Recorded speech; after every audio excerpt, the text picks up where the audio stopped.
How have Genshin character models evolved over the past 5 years? Let's start with the earliest model. Characters using this model all have stiff bangs, and only the hair on the sides can move. There's barely any strand detail either. And on some characters, the back of their head is basically just one huge block of hair. Some characters even have blurry textures. For example, Bennett here, and it's not just the 4 stars. Even 5 stars aren't safe. Diluc's leg strap here is also a little blurry. Now compare that to a newer model. Flynn's leg strap isn't just sharper, it even has visible depth and texture. Diluc's, on the other hand, basically melts into his pants. But to be fair, not all early models were that flat. For example, Eula and Rosaria's leg straps actually have raised details. This model was used almost all the way up to Fontaine. During that time, aside from a slight increase in hair detail in the Sumeru version, there weren't really any major changes to the model itself.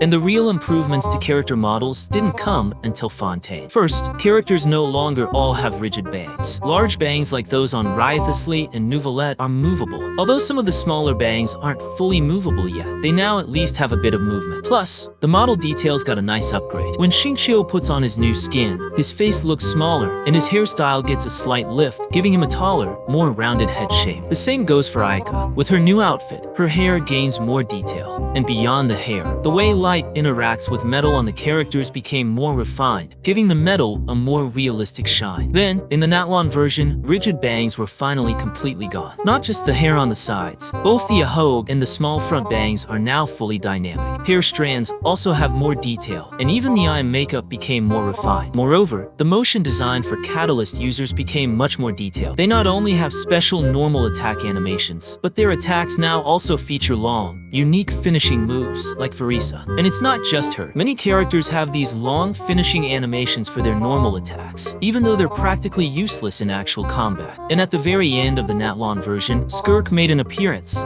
and her hair was further refined, with a semi-transparent effect around the eyes. Bennett's skin from the same period shows the same level of detail, which is even better than the older paid skins. So from a technical perspective, the earlier a Genshin character skin is released, the more it suffers in terms of detail and quality. In Nod-Krai, it's no longer just Catalyst characters who have special normal attacks and finishing animations. Now every character does. From polearm users to bow users and claymore wielders, every character now features a unique finishing animation following their normal attacks. Of course, the model details are now the most refined in Genshin so far. Let's compare with Yehoda to see just how much the models have changed since launch. First off, Yehoda's hair now has more detail, with individual strands clearly visible. The bangs around the eyes are not only semi-transparent, but also dynamic, unlike the rigid bangs we saw before. And Yehoda's gloves aren't just glued to her skin, they have real depth. The same goes for her shorts, with all the folded edges clearly modeled. The stockings have also changed a lot since launch, and they're now far more detailed than those of previous characters. The character eye models have also become more refined, with colors becoming increasingly vibrant. Columbina's eyes even include dynamic, animated effects. Some characters' outfits also now feature dynamic sparkling effects. Very beautiful.